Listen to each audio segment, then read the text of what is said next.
Blog Talk Radio.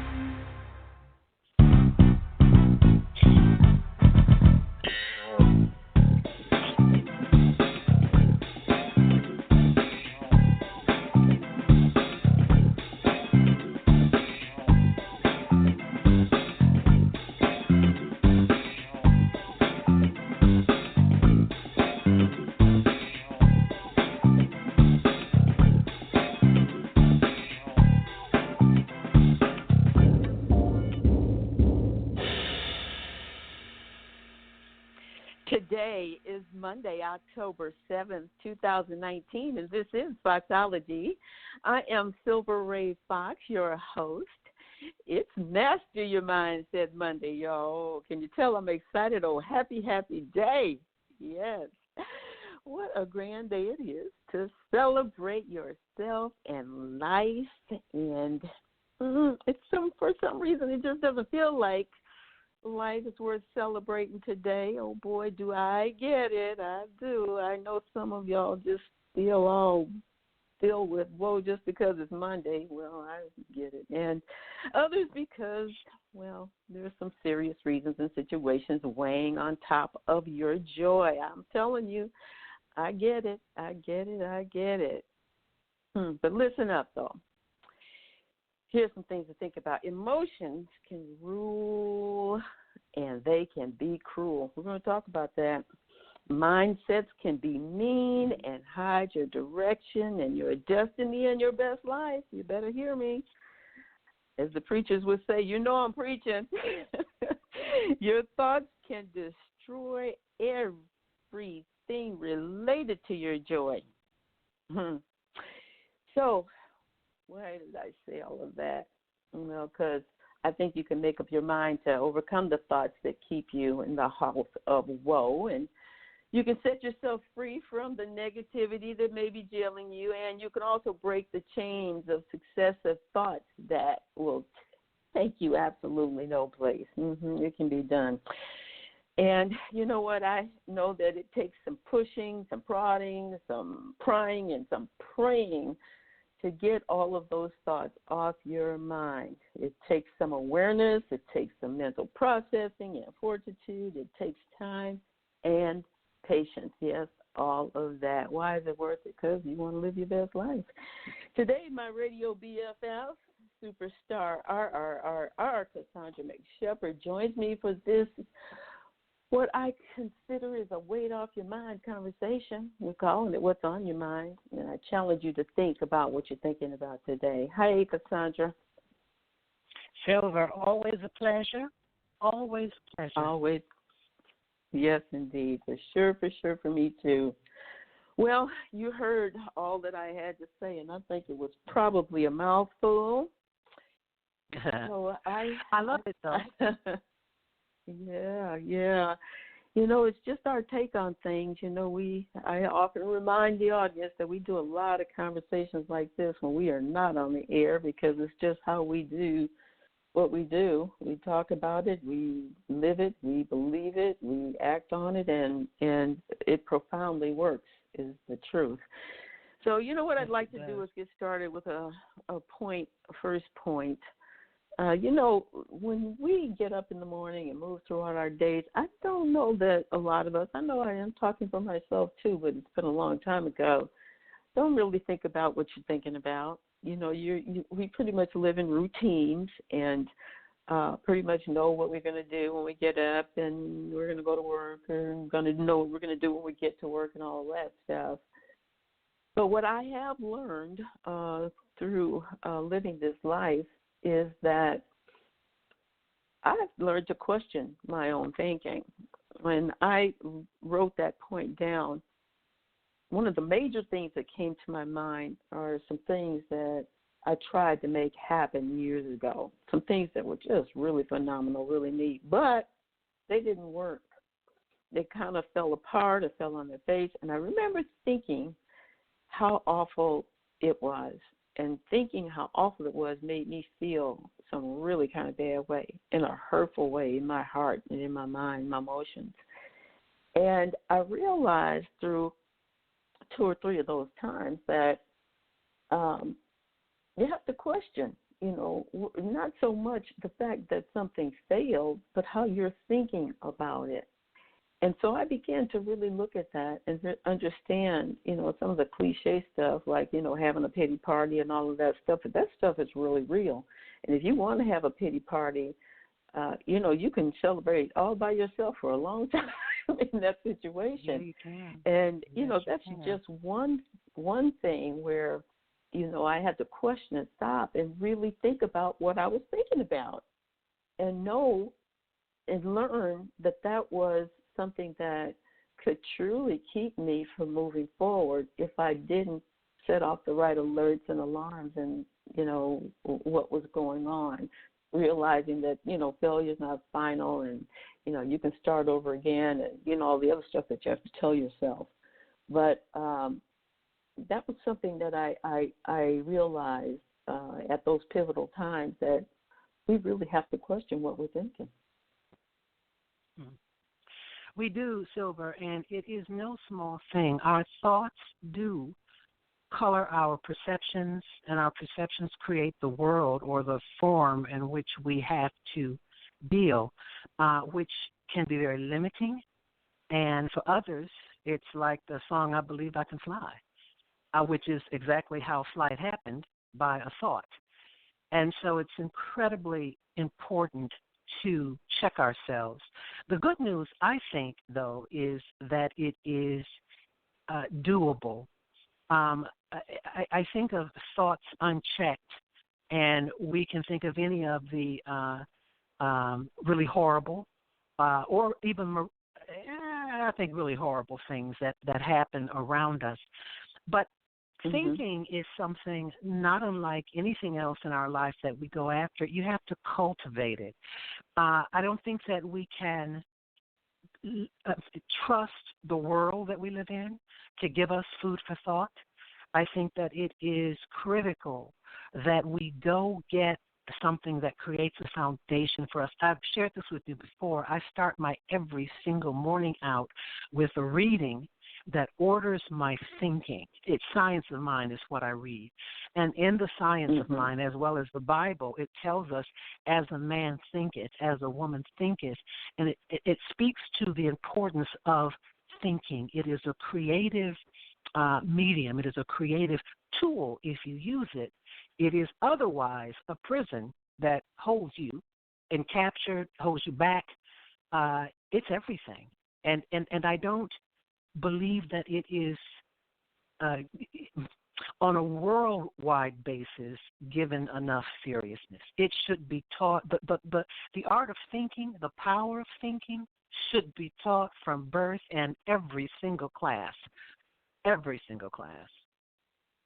You probably got a lot of that at school. I know that I did get some in some of the classroom situations that I was in about, teaching us a little bit about critical thinking and what insight meant. And I felt it birthing in me even that early in life, and I was only 8 or 9 years old when I had my first exposure to it. But you're absolutely right. And I see across social media that a lot of people feel the same way. They really believe that adding a component of critical thinking into the curriculums would make such a difference, and there's just no doubt it really would. You brought something up that I wanted to mention, too, when you mentioned food for thought. When we're questioning our thinking, one of the things that we can ask ourselves, I feel, if you're really interested in probing into what we're talking about really means, is when you think something, ask yourself, where is it taking you? What door is that going to open or close, or, is that taking you towards from one place to another? We, as you said, Cassandra, we are bombarded with a lot of other thinking from lots of other places, and a lot of people find it a lot easier to latch on to something else going on than to challenge themselves to their own processes and beliefs and understanding about themselves and really important things just for your own life. And, it just makes sense to ask yourself, Okay, I was just thinking about that, but where is that taking me? Am I concentrating on things that are not taking me out of a situation? Am I taking myself toward an answer? Am I taking myself toward a solution? Or am I just sitting here thinking and reprocessing how awful things are, how bad the world is, how that's not working, and it's probably never gonna, and I'm never gonna, and all of that kind of stuff. And it is, for people like you and me, we think it's dangerous to think like that. Maybe that's too tough of a word, but depending on who you are. No, it is dangerous. It's a good thing to ask yourself if you're in a place where you're thinking it's not where I want to be. Isn't it said that every thought takes you closer to heaven or hell, one step closer to heaven or hell? I think that without thinking, we accept the information, the noise, the news that we hear or that is shared with us. And I say that is shared almost from every avenue with an agenda. And as we've talked about before, the noise coming from those with an agenda is to make us good consumers, good behaviors, pliable, that we will buy when we're told to buy, fear when we're told to fear, jump when we're told to jump. And you really can begin to stop that noise. But again, Silver, I've learned, and I don't know that you can get here any other way, but you've got to feed yourself something else. You can't just say, I'm not going to think this, and not give yourself something else to chew on, something else to grow inside of you. There is so much information there which will enable you to tap into the power of your own mind. That's where God is. That's how He works through us by what we can do. But we've got to be available, and we're not available if we're putting up to every possible miraculous outcome all the reasons that a thing won't work, all the reasons that a thing won't work based on what noise or news tells us that we are not. And it's always going to tell us what we're not, because if we're not, then we're more pliable, and then we will buy and do and behave and act and jump and all of that nonsense. But you've got to be able to stop that. And as you and I talked about before, journaling is one of the ways that I began to hear that I'm crazy. I wrote out my thinking and I thought, this don't make no sense. No, seriously. I always say to a friend of mine, but if you can see your thoughts aren't you. If you can separate yourself from the noise in your head, then you can realize, like I did, you're crazy, and begin to do something else. I share with a friend, but seriously, I tell her, when the crazy comes, just watch it and see what it do. Don't follow it. Don't believe it. Just watch it. And you'll realize you're crazy too. And then you can strike out on a plan to feed yourself something else to come, because you are what you eat. Whatever you read, whatever you focus on, whatever you immerse yourself into is what's going to take over your thinking. And if you don't purpose yourself to get on a stream of thinking that promotes you, you really are crazy with no hope. Well, you know what, Cassandra, you just pretty much wrapped up point 2, commanding our thought life, giving your thoughts direction. It's absolutely important and critical with everything that you just explained, that if you're going to tell yourself, if you're going to tell yourself, realize by questioning that something's not working, or as you said, that you're crazy, then you got to give your thoughts some other direction. And I wonder if people really think about what you're exposing yourself to all day, how it is making a bed in your head. I mean, it really does. It gets comfortable. It gets to a point where it's just really it becomes who you are, and that's not always the who you are you were expecting to be. So you have to give your thoughts some direction. Yeah. And I don't want to be the one that says, well, stop doing this and stop listening to that and stop. You only know. You're the person. Right. Cassandra and I aren't trying to give you any demands on how to live life. We're sharing what we know. And as Cassandra always says, what we know so far. These are things that we have learned. These are things that, yes, indeed. These are things that we've practiced. We've learned by trial and error. And so we feel strongly about sharing it. People tell me how we have saved them from some situations, from some error in their steps because of what we share. And that's really the whole point of it. We do this because we, as I said, we know what we know, and we know that it can help people. That's why we keep doing it. So if you're going to command your thoughts, look at what it is you're exposing yourself to. Those things are giving you direction. If they're not opening doors or taking you towards goal, success, peace, or all the positive things, question it, because it's working, whether you realize it or not. It's working toward going towards some kind of door. The third thing is, can we control our thoughts for the better? And here's what I mean. I saw a clip. It's been a couple of years or more now with Brene Brown and Oprah. We'll never forget this because I thought it was just so powerful. They were talking about similar things that we're talking about right now. But Brene brought up the fact that whatever we tell ourselves about something, whatever story we create, that's what we believe, whether it's the truth or not. If that's what we tell ourselves about it. It may not have been the reality. It may not have been what that person actually did or said or what you saw occur even. There's a backdrop to that.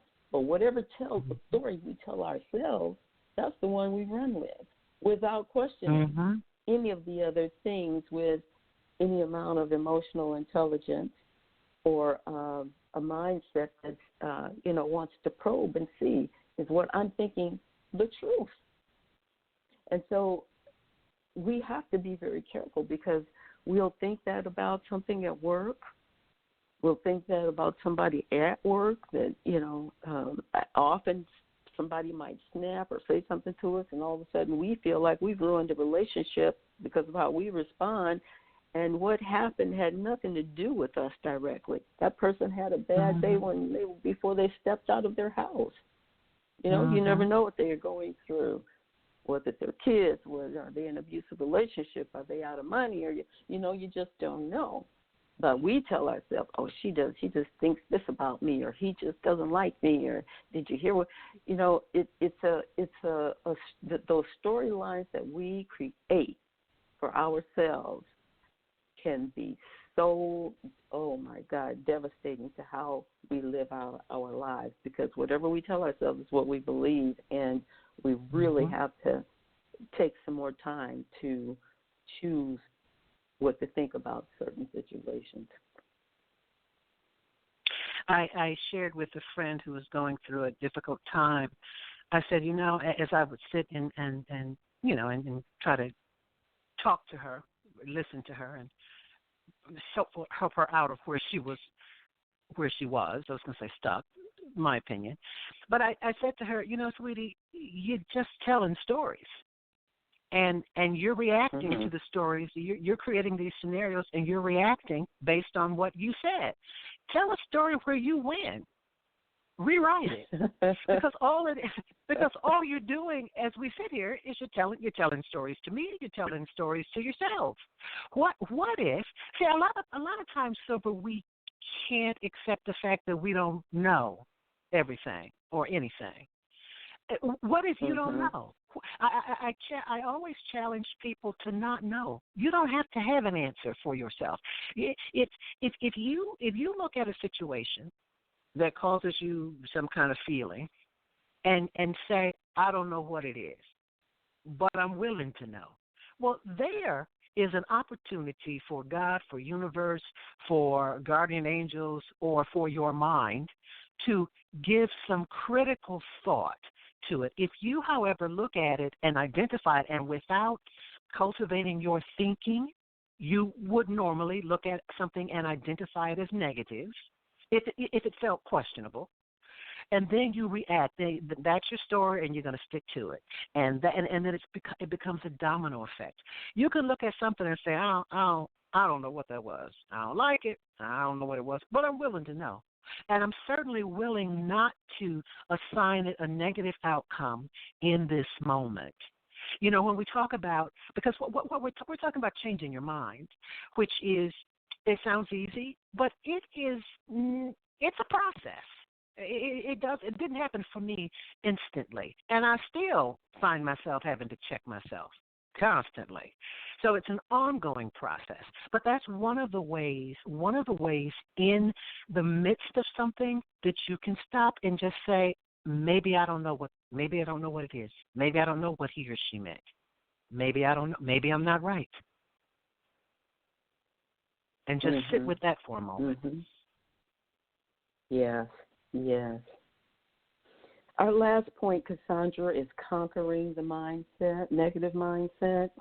And I want to share a short story. A couple of weeks ago, I was out shopping for a mirror and found a really lovely one. And one of the stock persons saw me trying to maneuver it, and he asked if he could take it to the front for the store for me until I was done shopping, and I said, sure. So once I was done and got through the line, the clerk went to take the tag off and brought it to the register and all of that. Well, when I got to it, this lady came up, and literally, if she had come in any harder, she'd have broken the mirror. With her cart. And, you know, I tried to be as calm as possible, but I said, oh, my God. I said, you just ran your cart into my mirror.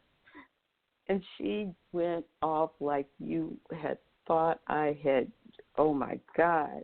She started yelling at me so loud and telling me that I had not, you know, that I was rude and she had not run into the mirror. And, she was just ranting and ranting and ranting. And I'm thinking, is this really happening?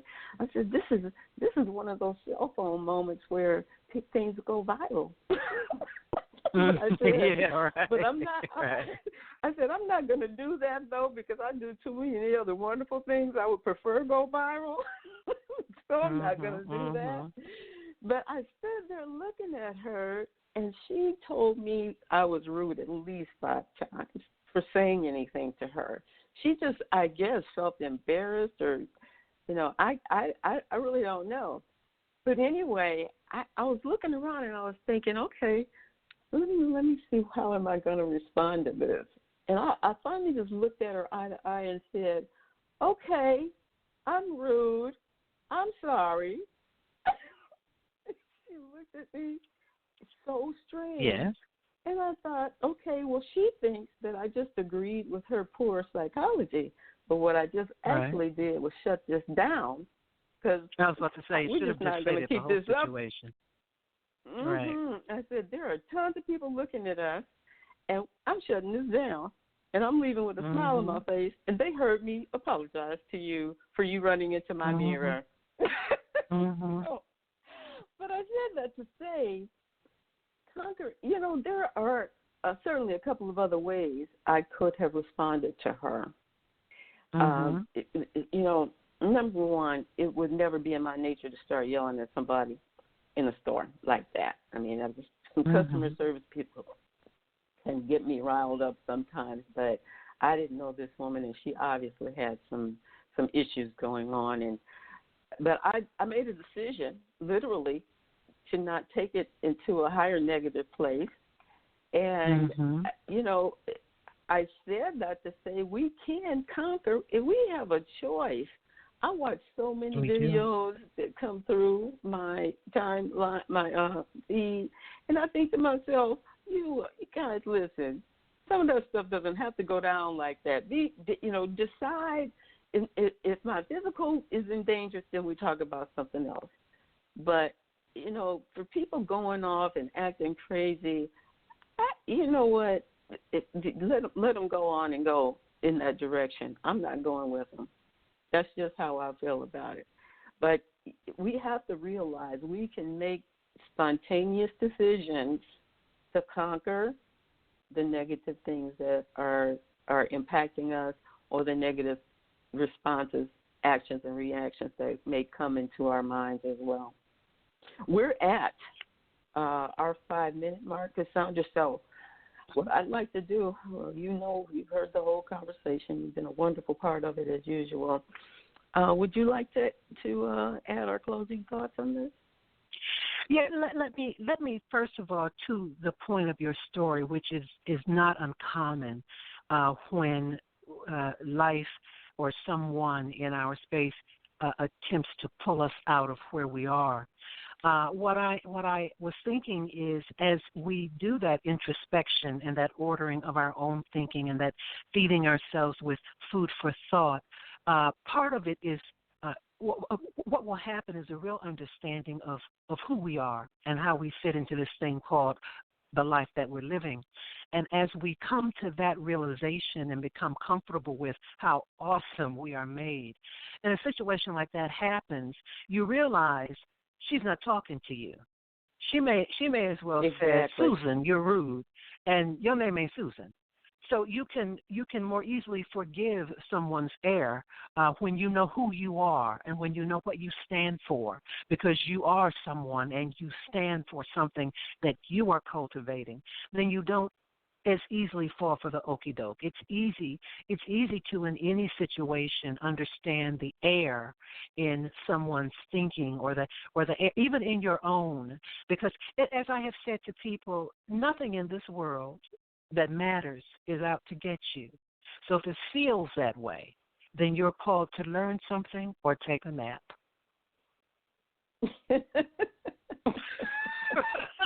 If you don't find any value in it, check out. And always ask. Right. Well, I'm saying, because don't stay and lament on how bad it is. I don't like it, I don't get it, but I'm willing to. I'm out. I say, call me when there's an answer. Otherwise, I'm out. And it is an option, because if I don't do that, then I fall down the hole of hell gone wrong, and all the reasons why and ramifications of it, and it's just crazy. It's not healthy, and I can do that, but I know better. So. Any of us can. You're right. Well, I want to thank you so much for taking the time out of your day. You always help make this show amazing, and I sure appreciate you for it. And I just enjoy it. I wouldn't want to do it with anyone else. So I think it's always a pleasure for me as well. Listen, any of you who would like to follow up with Cassandra, please check her website out at www.CassandraMcShepherd.com. She truly is a superstar. If you check out her website, you will see why. She does some amazing things. And maybe you'd like to have her as a guest or as a speaker, or she sings. She's a jazz vocalist. I tell you, she can make it happen. And people truly enjoy her gifts and her talents and her presence. So I hope you'll take a look. She's also on Real Milwaukee, and that's on Fox 6 in Milwaukee every day, Monday through Friday at 9 a.m. Take a peek at that too. Cassandra, thank you once again. Love you, sis, and I will talk to you again soon. Always a pleasure. God bless. Thank you. And all of you, thank you so much for tuning in. Stay tuned for the next thing that's coming up. Hopefully I'll have something locked down in the next week or two. In the meantime, I hope you have yourself an amazing day. Be good, be blessed, be awesome.